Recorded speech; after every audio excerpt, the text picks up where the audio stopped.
El nombre de los hititas ha llegado hasta nosotros en las historias más antiguas de la Biblia, donde se mencionan como una despiadada tribu próxima a Tierra Santa. Apenas se supo más sobre ellos hasta que en el siglo XIX unos exploradores que recorrían la desértica zona central de Turquía encontraron una ciudad perdida. Lo que descubrieron asombró al mundo arqueológico. Es majestuosa, reluciente y tiene más de 3000 años de antigüedad. Allí estaba Atusha, la capital de un imperio olvidado. Una ciudad cuya construcción fue muy adelantada para su tiempo.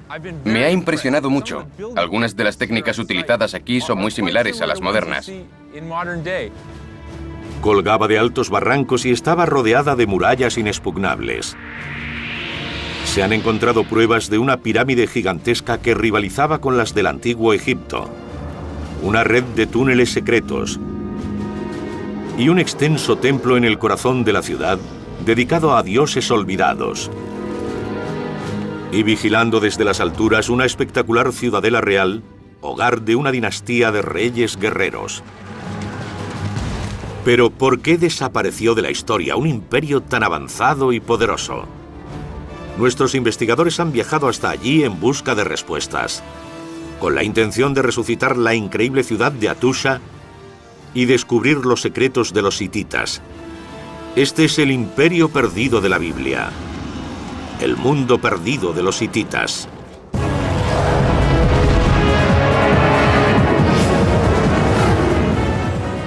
Mundos perdidos, el imperio perdido de la Biblia. Anatolia, en el desierto y montañoso corazón de Turquía, guarda las ruinas de la que una vez fue capital del imperio hitita, la ciudad de Atusha. Nuestros investigadores están aquí para recrear el aspecto de la ciudad cuando estaba gobernada por Hattushili, el último emperador hitita, y para descubrir pistas que revelen por qué desapareció esta superpotencia. Tessa Dunlop es historiadora licenciada por la Universidad de Oxford. Examinará los restos de la civilización perdida, rastreando el legado de un pueblo olvidado por la historia. Durante 3000 años, todo lo que se sabía de los hititas era un par de referencias en la Biblia. Jesse Karp es ingeniero. Ha pasado varios años estudiando en Turquía, conoce el idioma y ansía investigar los edificios monumentales de la ciudad. En esta parte, los constructores utilizaron 64.000 ladrillos que pesaban unas 2.500 toneladas. En su día fue una fortificación vanguardista. Hace 4000 años, los hititas surgieron como una poderosa tribu que controlaba las remotas montañas de Anatolia. En los 5 siglos siguientes, sus poderosos reyes ampliaron sus fronteras hasta las antiguas tierras de la Biblia, conquistando imperios a su paso. En el siglo XIV a.C., en tiempos de Hattushili, los hititas solo tuvieron un rival a su altura, el antiguo Egipto gobernado por el faraón Ramsés. El conflicto entre estos dos imperios determinó el curso de la historia. Pero mientras Egipto se convirtió en la civilización más famosa del mundo antiguo, los hititas no dejaron rastro. ¿Por qué? La investigación comienza en el que fuera acceso principal de Atusha, la Puerta del León. Tessa está con el arqueólogo Julian Bennett.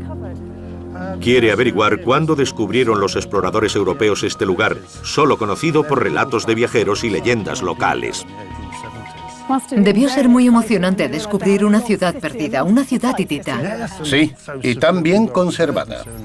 Pero no se empezó a excavar hasta la década de 1890. Pero ¿por qué construir una capital en una región tan inhóspita, con un clima extremo y a casi 2000 metros sobre el nivel del mar? Tessa, esta es la Puerta del León, una de las entradas principales a la ciudad santa de Atusha. Son unos animales magníficos, ¿verdad? Lo son, con la boca abierta y la lengua. Has mencionado que este lugar es una ciudad, y a pesar de que debía ser fácil de defender, no entiendo por qué eligieron un lugar tan árido, inhóspito y de clima extremo. En aquella época el clima era muy diferente. Todo era más verde y húmedo, con árboles alrededor y tierras de labranza. Hace 35 siglos, las tierras que rodean Atusha tenían un aspecto muy distinto y también la aproximación a la ciudad. Los restos arqueológicos demuestran que la Puerta del León estaba flanqueada por dos torres rectangulares de unos 15 por 9 metros. Los leones que la custodiaban eran un símbolo tradicional hitita de protección. El ingeniero Jesse Karp está en el antiguo perímetro de la ciudad con el especialista en ejércitos de la Edad del Bronce Thomas Zimmerman. Juntos examinan las prácticamente inexpugnables fortificaciones de Hattusha. Thomas, ¿qué es esto? Parece una muralla antigua. Eso es. Caminamos sobre los restos de una de las fortificaciones más antiguas de la capital hitita, que datan de finales del siglo XVII, principios del XVI a.C. Si esto era una fortificación, ¿para qué servían estas cavidades a lo largo de la muralla? Son peculiares, ¿verdad? Se denominan murallas de casamata y consistía en dos muros paralelos que cada 2 metros o 2 metros y medio eran atravesadas por muros transversales. Las cavidades que formaban eran rellenadas de escombros y tierra. Así que en estas cavidades se compactaban con tierra y escombros. Exactamente. Era una forma muy eficiente de fortificar la ciudad, ya que soportaba perfectamente los envites de un ariete. Utilizando esa técnica, los ingenieros hititas fueron capaces de construir murallas extremadamente gruesas y duraderas en mucho menos tiempo que si las hubieran hecho del modo convencional. Con 6 metros de grosor, las murallas tenían paredes transversales cada 3 metros, formando una serie de cavidades que se llenaban de tierra y piedras. En su interior se vertían escombros y tierra para formar la base. Una reconstrucción moderna permite a Jesse hacerse una idea de la escala original. Sobre la base se ha construido este tramo de 60 metros de largo, con 64.000 ladrillos de barro, y pesa 2.500 toneladas. Una muralla como esta se extendía cerca de 5 kilómetros alrededor de toda la ciudad, necesitando 2,5 millones de toneladas de ladrillos de barro. Una vez terminada, se convirtió en una de las mayores de este tipo jamás construidas. Las fortificaciones formaban parte de un inmenso programa que, al parecer, dirigía el mismo príncipe Hattusili, uno de los grandes gobernantes hititas. Su mayor monumento guarda la puerta sur de la ciudad de cara a Egipto. El impresionante terraplén de Yerkapi es un misterio. Con casi 250 metros de largo y 75 de ancho, estuvo coronado por torres. Su cima se alcanza a través de 102 empinados escalones. Jesse y Thomas han subido para intentar averiguar el propósito de este edificio piramidal.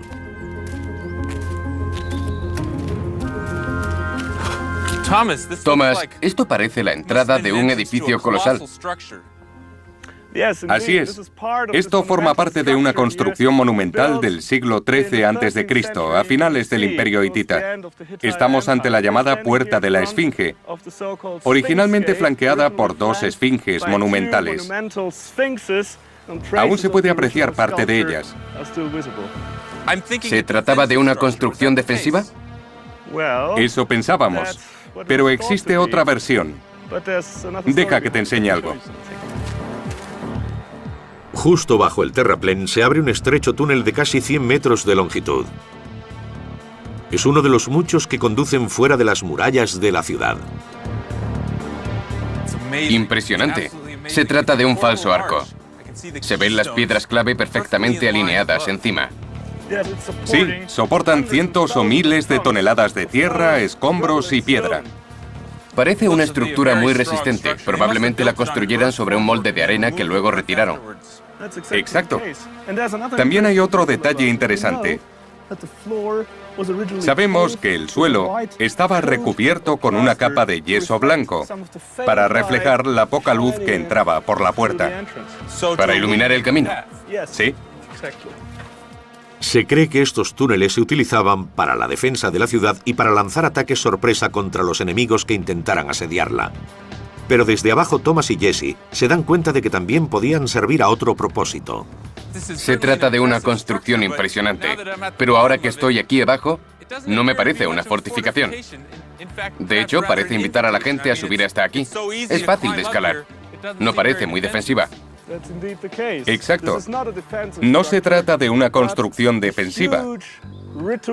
sino de un enorme monumento ritual para mostrar la importancia política y religiosa de la capital hitita. Imaginémoslo como un gigantesco escenario, con los sacerdotes saliendo por la puerta de la Esfinge, llevando la estatua de algún dios. Y el pueblo aquí, contemplando la ceremonia, con brillantes atuendos y el aire lleno de música y de incienso. Así que este gigantesco edificio era más bien ornamental, un despliegue. ¿Sí? Una exhibición del poder de Hattusha. Eso es. Pero además de servir para las celebraciones, la pirámide simbolizaba algo más. Una pista se halla en la puerta. La Esfinge, una criatura mitológica procedente de Egipto. Intentando comprender por qué el terraplén fue decorado con esfinges egipcias, Tessa decide verlo todo desde otra perspectiva. Desde el aire se distingue claramente la meseta sobre la que fue construida la ciudad. Lo que es más importante, se ve la posición de Yerkapi entre las montañas de Anatolia. Ahora queda claro por qué está orientada hacia Egipto. Desde aquí arriba se aprecia claramente la escala del terraplén de Yerkapi. Es magnífico, reluciente y enorme, y tiene más de 3000 años de antigüedad. Puedo imaginar lo que debía ser para una embajada egipcia procedente del sur, ver una pirámide tan intimidatoria. Esto es lo que veían los egipcios que llegaban a Hattusha en el siglo XIII a.C. Un símbolo glorioso del poder del imperio hitita y una advertencia para cualquier embajada de que no trataba con un inferior, sino con un igual. Pero en 1274 a.C. el equilibrio de poder cambió. El faraón Ramsés quería afianzarse como nuevo rey de Egipto. Y buscando la gloria en el campo de batalla, su primer objetivo fue el imperio hitita. A continuación, nuestros investigadores examinarán los edificios y la tecnología armamentística que utilizó el príncipe Hattusili para salvar a su ciudad del desastre militar. Los investigadores Tessa Dunlop y Jesse Karp están en Hattusha, capital del imperio hitita, hace más de 3000 años. Ya han conseguido recrear el aspecto de la increíble pirámide de Yerkapi usada para celebraciones rituales y han examinado las inmensas murallas de casi 5 kilómetros que rodeaban la ciudad. Ahora investigan el momento crítico que cambió el mundo hitita, su mayor batalla contra su mayor enemigo. Las sólidas fortificaciones de Hattusha la protegían de casi cualquier ataque, pero para resistir un asedio tuvieron que idear otros recursos. El ingeniero Jesse Karp se encuentra en las montañas a más de 3 kilómetros de Hattusha. Aquí busca el recurso más importante para la ciudad, el agua. La de Hattusha procedía de manantiales como este en las montañas. Actualmente el agua es canalizada hasta unos embalses artificiales, muy similares a los que una vez crearon los propios hititas. Jesse sigue el curso del agua hasta un valle que ahora corre paralelo al yacimiento. Pero los restos que verdaderamente demuestran cómo se suministraba el agua a la ciudad se encuentran cerca de la Puerta del León. Aquí un sistema de tuberías de arcilla llevaba el agua desde los manantiales hasta la ciudad. Fue el sistema de abastecimiento de agua más avanzado de su época. Pero el enemigo podía descubrir estas tuberías y cortarlas o envenenar el agua. Así que para proteger su abastecimiento, los hititas construyeron depósitos dentro de la ciudad. Las investigaciones demuestran que este era uno de los 7 que había repartidos por Hattusha. Y eran una maravilla de la ingeniería. Este medía 60 metros de largo por 90 de ancho y tenía 1,5 metros de profundidad. Con una base de roca impermeable y paredes de piedra caliza revestida de arcilla, el depósito tenía capacidad para unos 7,5 millones de litros.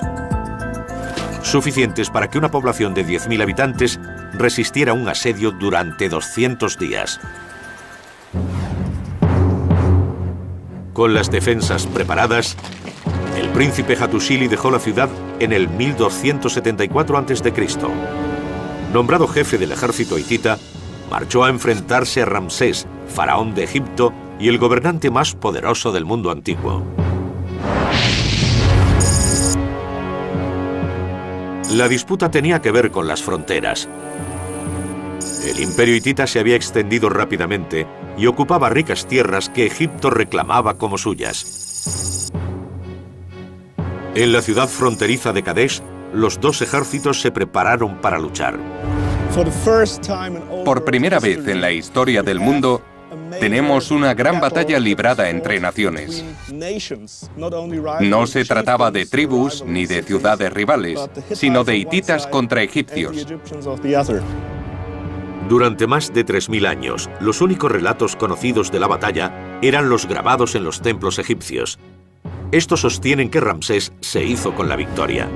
Cuando Atusha fue descubierta, los arqueólogos encontraron miles de tablillas escritas. ¿Coincidían las historias? Antes los expertos tenían que descifrarlas. La historiadora Tessa Dunlop investiga los registros hititas en el museo local. Esto es una tablilla cuneiforme. Si observamos con atención, podemos ver una serie de intrincadas impresiones. Cada una representa una sílaba o sonido. El siglo pasado, un grupo de expertos intentó descifrar su contenido. Tras un trabajo agotador, los estudiosos descifraron las tablillas y descubrieron una gran cantidad de información, incluido el relato hitita de la batalla de Kadesh. La batalla de Kadesh, a la que el faraón egipcio Ramsés hacía referencia como la victoria más impresionante de su país, es descrita de un modo muy diferente en las tablillas hititas. El relato hitita describe cómo Ramsés fue engañado por Hattusili para dividir su ejército en dos. Cuando se acercaba a Kadesh, los hititas, que supuestamente estaban a varios días de distancia, atacaron con su poderosa fuerza de carros. Al principio, los hititas superaron a las fuerzas egipcias y casi matan a Ramsés, pero la llegada de refuerzos salvó la vida del faraón. Cuando Ramsés regresó a su país, ordenó que los templos egipcios registraran este dramático suceso y cómo él, personalmente, había cambiado el curso de la batalla para dar la victoria a Egipto. ¿Pero estaba contando la verdad? Tessa se encuentra con el arqueólogo Julian Bennett examinando los sucesos de la versión hitita. Los faraones egipcios eran famosos por su dominio de la propaganda, y Ramsés cuenta la historia de un modo que los hititas contradicen. ¿No es así? Sí, el relato de Ramsés es público, para conocimiento del pueblo egipcio, y afirma que ganó la batalla. Pero los datos hititas son oficiales, no para difusión pública, y en ese sentido son más objetivos.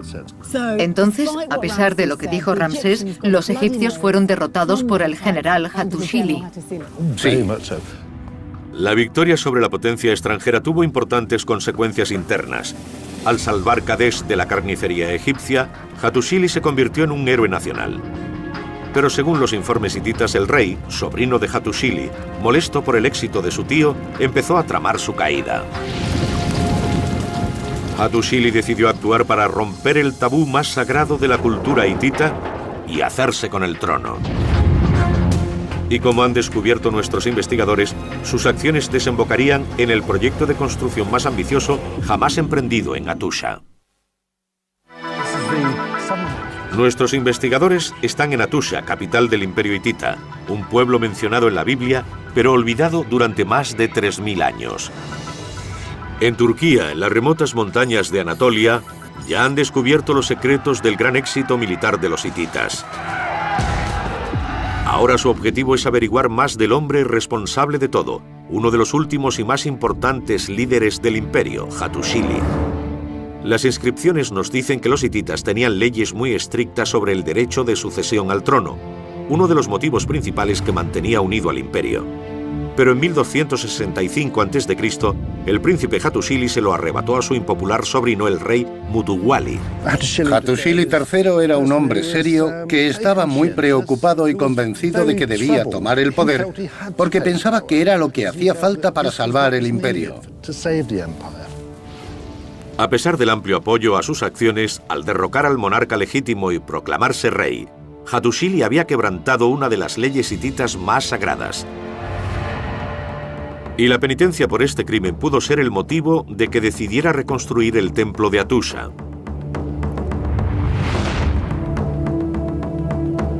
Junto con el arqueólogo Julian Bennett, la historiadora Tessa Dunlop investiga las ruinas del templo en busca de pistas sobre los ritos llevados a cabo aquí. Es enorme. ¿Podrías orientarme un poco? Se trata de un templo inmenso. Acabamos de entrar por la puerta principal, la puerta ceremonial. Por todas partes hay detalles que llaman la atención. Para empezar, ¿qué es esto? Tessa ha descubierto uno de los objetos más desconcertantes del templo, la piedra verde. En un tiempo se pensó que era un meteorito. Esta es la famosa piedra verde. Dan ganas de tocarla. Su superficie es luminosa y muy suave. Se ha pulido con el roce de la gente que viene a tocarla. La pregunta es, ¿qué hace aquí? Buena pregunta. Es una piedra local, no cabe duda. No procede del cielo ni nada parecido. Pero lo cierto es que algunas tablillas hacen referencia a piedras rituales y sagradas. Esta podría ser una de ellas. Dentro del complejo del templo se encuentra el santuario, rodeado de algunos de los bloques de piedra más grandes de la ciudad. Este es el muro exterior del templo y puedes ver que en algunos bloques de piedra caliza se han labrado columnas. Son enormes, ¿verdad? Algunos pesan unas 20 toneladas. Son bloques gigantes de piedra caliza. ¿Cómo levantaron unos bloques tan grandes? Con mucha mano de obra, posiblemente esclava, pero también hombres libres. El Sancta Sanctorum es un patio que probablemente quedaba al aire libre. Y detrás el lugar más sagrado de todos, hogar del padre Tormenta Teshub y su esposa, la Madre Sol. Esta es una de las dos salas de culto, y volvemos a ver la misma piedra verde. Es un cuadro casi perfecto. Esta sala parece íntima y acogedora. Sí. En esa esquina hay un pie de estatua. Este era el templo de Teshub y su esposa. Las tablillas hititas nos cuentan algunos detalles de las estatuas. Y hay una que se refiere a la de Teshub como de oro. Recreando el plano del gran complejo del templo, vemos que era el edificio más grande de la ciudad, con 60 metros de largo por 42 de ancho. Dentro del Sancta Sanctorum encontramos el lugar exacto en el que residían Teshub, el dios tormenta, y su consorte, la Madre Sol. Lugares a los que solo podían acceder el rey, la reina y altos dignatarios. A pocos metros, el ingeniero Jesse Karp busca el yacimiento de roca utilizado para los enormes cimientos del templo. Se encuentra junto a un enorme afloramiento de roca del que los hititas extrajeron los bloques de hasta 20 toneladas que necesitaban para los cimientos. Estoy en Kesakaya, cortar piedra en turco. Básicamente es una antigua cantera hitita. Lo que vemos aquí es una grieta en la que los hititas metían cuñas de madera que luego empapaban en agua. De ese modo la madera se hinchaba y partía grandes bloques de roca. En el museo local de Corum, el arqueólogo Thomas Zimmerman muestra al investigador Jesse Karp una reconstrucción de los grandes muros del templo. Obviamente esto es una sección transversal de un antiguo edificio hitita. ¿Podrías hablarme de los métodos de construcción que utilizaban? Por supuesto. Esencialmente se trata de unos cimientos de piedra caliza y un bastidor de madera con ladrillos de barro como superestructura, cubierta por un techo plano de tablas sellado con barro. Las construcciones modernas van fijadas a los cimientos. ¿También las hititas? Sí. Esto de aquí es un doble agujero preparado para fijar el bastidor de madera a los cimientos de piedra. ¿Cómo hicieron un agujero así hace miles de años? Con un taladro de bronce. Para demostrar la forma de perforar de los antiguos hititas, Jesse cuenta con el guía local de Hattusha, Anan Ozel. Aquí tenemos una réplica de un antiguo taladro hitita. Los obreros podían perforar hasta 7 centímetros a la hora con uno de estos artefactos. Vamos a demostrar cómo funcionaban. El taladro tiene una pieza de bronce que gira sobre la roca dura, haciendo un agujero tubular que se usa como punto de fijación para el armazón de madera y ladrillo del templo. A partir de una investigación detallada podemos reconstruir el modo en que los hititas levantaron su gran templo hace 3.500 años. Comenzaron con enormes bloques de piedra caliza que colocaron como cimientos y rellenaron de escombros. A continuación añadieron una estructura de madera que rellenaron con ladrillos de barro y enyesaron para crear paredes de más de 12 metros de altura. El gigantesco y laberíntico Gran Templo fue uno de los más imponentes del mundo antiguo. Para los hititas, las estatuas de la Madre Sol y el Padre Tormenta eran mucho más que ídolos, eran representaciones vivas de los dioses en la tierra. Las tablillas también hablan de los rituales para las estatuas de los dioses. Debían ser lavadas y vestidas a diario. Una de ellas tenía ropajes de oro. También había que alimentarlas, entretenerlas. Se trataba de un sistema religioso muy controlado y estructurado. Pero el Padre Tormenta y la Madre Sol no eran los únicos dioses a los que rendían homenaje. En la parte más alta de Atusha se encuentran los restos de más de 30 edificios. Hace 3.500 años eran templos dedicados a los dioses de los pueblos conquistados. La joven esposa de Hattusili, Pudajepa, era sacerdotisa de un reino conquistado por los hititas y cuando su pueblo pasó a formar parte del imperio, sus deidades fueron incorporadas a la religión. El imperio hitita estaba formado por gente de procedencias muy diferentes. No todos eran hititas. Había distintos grupos con distintos dioses. Así que era una especie de conglomerado de templos dedicados a distintos dioses para contentar al pueblo. Exacto. Debido a eso, los hititas eran llamados el pueblo de los 1000 dioses. Pero no fue una religión lo que unió a todos los pueblos del imperio. Sus archivos revelan que más importantes eran sus leyes. Los hititas eran conocidos como el pueblo de los 1000 dioses. Pero también podría decirse que eran el pueblo de las 1000 leyes, ya que éstas regían todos los aspectos de su vida. La ley hitita era rica y detallada y abarcaba desde el divorcio hasta los límites legales de la autoridad del rey. A diferencia de cualquier otro pueblo de su época, los hititas tenían un sistema legal más preocupado por la práctica que por los castigos. Una de las tablillas ofrece un buen ejemplo del punto de vista hitita sobre la ley. Me refiero a la compensación. Básicamente dice que si una persona quema accidentalmente la casa de un vecino, tiene que construirle una nueva. La idea es la compensación, no el castigo. Es muy importante, muy progresista. El aspecto más importante de la ley hitita era el acuerdo. La astucia diplomática era su gran arma secreta. Forjando su imperio daban a elegir a sus rivales. Se unían a ellos pacíficamente o los aplastaban por completo. Muchas de sus conquistas tuvieron lugar sin desenvainar una espada. Su mayor acuerdo, considerado el primer tratado de paz internacional de la historia, se encuentra en Estambul, una ciudad turca a horcajadas entre Europa y Asia. Aquí la historiadora Tessa Dunlop descubre el motivo secreto que oculta el tratado y las pistas que la ayudarán a entender por qué desapareció el imperio de la historia. Nuestros investigadores intentan descubrir qué le sucedió a Atusha, capital de los hititas, un antiguo pueblo de la Biblia. Hasta el momento han desentrañado algunos de sus grandes secretos constructivos y han recreado el aspecto que tenían sus grandes edificios y fortificaciones hace más de 3000 años. Ahora la historiadora Tessa Dunlop ha viajado a Estambul, la ciudad más grande de la actual Turquía, para intentar averiguar por qué desapareció de repente el imperio hitita cuando parecía estar en la cima de su poder.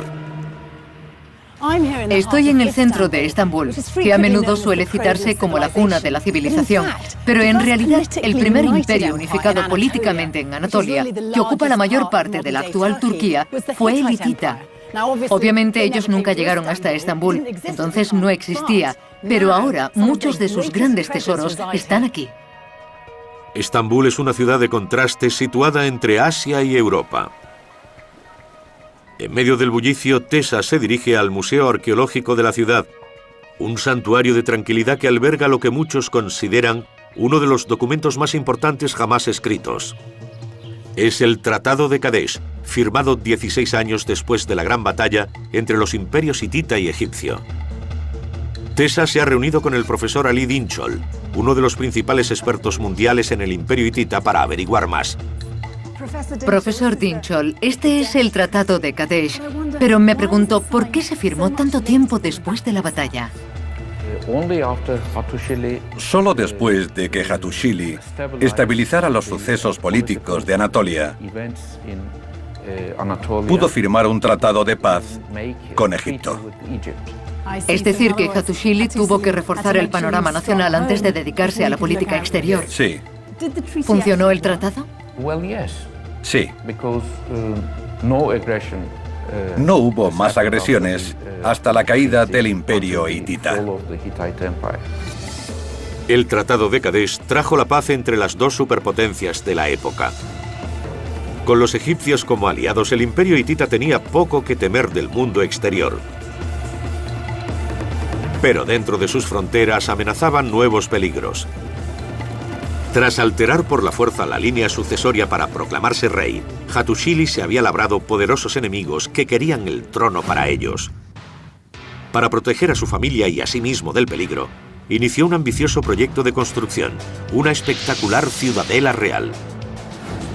El ingeniero Jesse Karp está aquí con la arqueóloga Elif Denel, investigando lo que en la zona se llama Buyukale. Construida sobre una meseta rodeada de abruptos barrancos, la ciudadela tenía unas soberbias defensas naturales que fueron mejoradas con unas murallas similares a las de la ciudad. En la entrada, otra línea de defensa, los barracones de los guardias reales, llamados Osos de la Lanza Dorada, cuya misión era proteger a Hattusili y a su descendencia. La Guardia Real vivía aquí. ¿Se sabe si estaban durante todo el día? ¿Eran una presencia constante en este patio? No solo en el patio. Probablemente había guardias por todas partes. La protección del rey era muy importante. La ciudadela estaba protegida de forma natural por los precipicios. También estaban las murallas, así que era una zona muy segura. Probablemente por eso el rey la escogió para vivir. También tenía un buen control de toda la ciudadela. La vista es extraordinaria. Se ve todo el valle. Todo lo que el rey necesitaba se encontraba dentro de este complejo de alta seguridad, incluyendo lo que los arqueólogos creen que era el templo privado de la familia, apodado la Piscina del Rey. En aquella época no había árboles en esta zona. ¿Pero qué era esto? ¿Una piscina ceremonial? Sí, todo esto estaba amurallado y techado, con una abertura justo sobre la piscina. Vale. ¿Y esto que vemos son los cimientos? Exactamente. A pesar de que se han traducido miles de textos religiosos hititas, la verdadera función de esta cámara con piscina sigue esquivando a los arqueólogos. Los rituales sagrados de limpieza que se piensa que la familia real llevaba a cabo aquí se han perdido para siempre, pero el propósito de otro edificio cercano es mucho más claro. Estos cimientos son muy diferentes de los que lo rodean. Sí. Este edificio fue construido sobre una gran plataforma y su función era la de la sala de recepciones del rey. 5 muros soportaban el suelo elevado, que tenía 5 filas de 5 columnas, donde el rey recibía a sus visitantes. Así que básicamente era una sala de audiencias para dignatarios extranjeros y otros visitantes importantes. Exacto. La gran sala de recepción tenía más de 30 metros de ancho y largo, con 25 columnas que sustentaban el tejado. Aquí Hattusili recibía a los gobernantes de sus estados vasallos y a enviados de potencias extranjeras importantes, como Egipto. Más allá están los restos de la residencia real, las habitaciones privadas en las que vivía con su familia y sus sirvientes de confianza. Podríamos estar frente a la residencia del rey. ¿Se sabe cómo vivía? ¿La compartía con sus sirvientes o su familia? Obviamente, tenía sirvientes, una esposa y concubinas. Y es posible que todos vivieran aquí. Es un lugar impresionante para tener un palacio. La realeza hitita vivía aislada y se sabe muy poco de las concubinas de Hattusili y de sus hijos. La excepción es Pujadepa, la formidable consorte que participó más activamente en la vida pública del imperio que cualquier otra reina anterior. Era una mujer muy fuerte y culta. Sabía cómo manejar las relaciones internacionales y cómo dirigir un país, de modo que influía en muchos aspectos del gobierno. La influencia de Pudajepa contribuyó a convertir este complejo palaciego en el centro del imperio. Su entrada estaba flanqueada por una guardia y funcionarios de élite. Era una ciudad dentro de una ciudad con un templo y un salón de audiencias al que llegaban emisarios de todo el mundo antiguo. Alzado sobre una meseta con casi 250 metros de largo y 150 de ancho y rodeado de grandes precipicios, su presencia dominaba la ciudad, la obra maestra del largo reinado de Hattusili. Pero el palacio no duraría. Como el resto de la ciudad, no tardaría en caer. A continuación, nuestros investigadores buscan la causa de este final catastrófico y abrupto.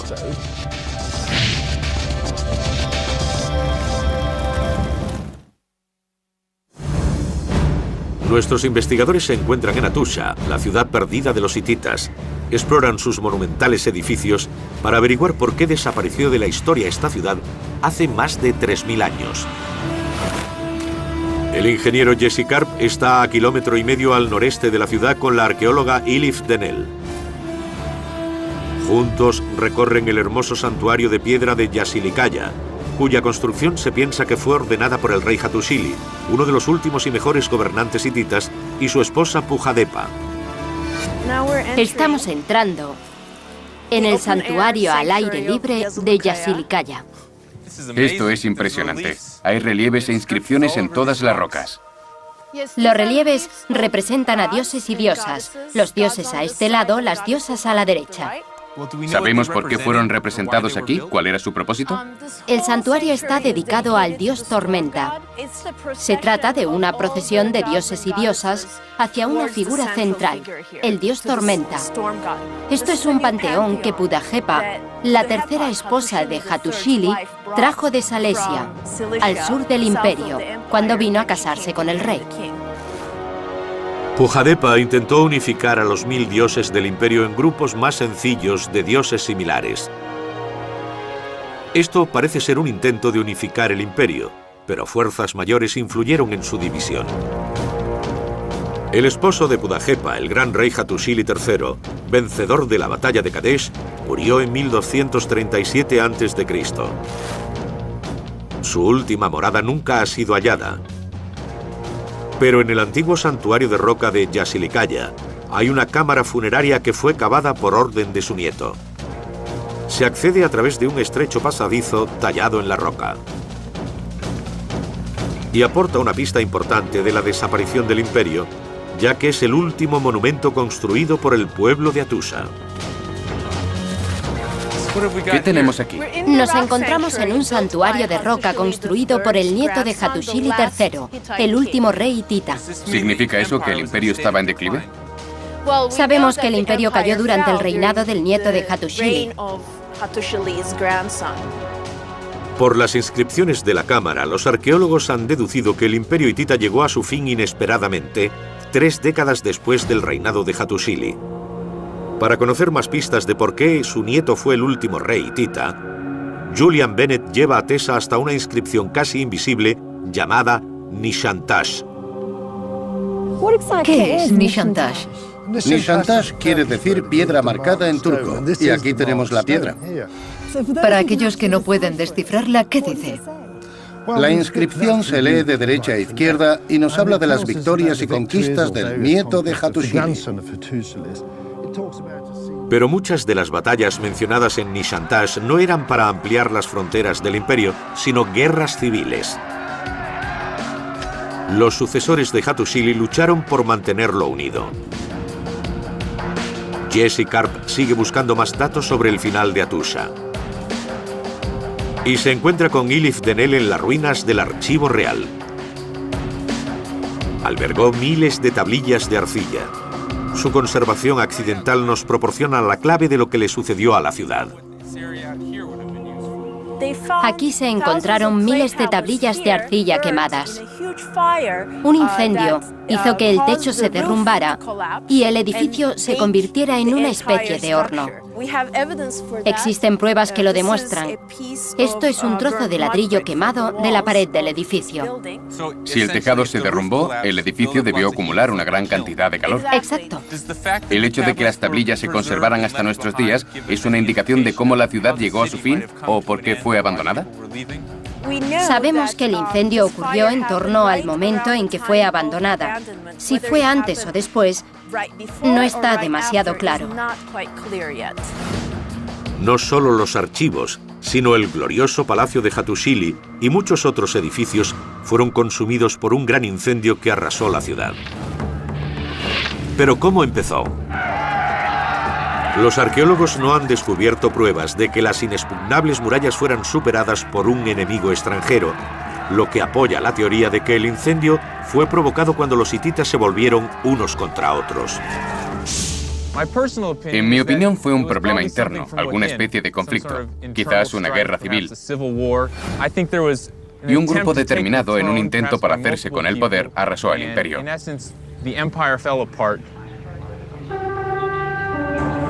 Al apoderarse del trono, Hattusili había sentado un peligroso precedente que desencadenó una guerra civil 30 años después de su muerte, cuando facciones rivales desgarraron el imperio buscando el poder.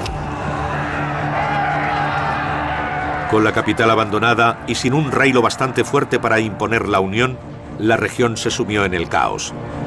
Fueron tiempos muy oscuros. Había escasez de alimentos y violentos conflictos entre los grupos que buscaban un lugar en el que asentarse.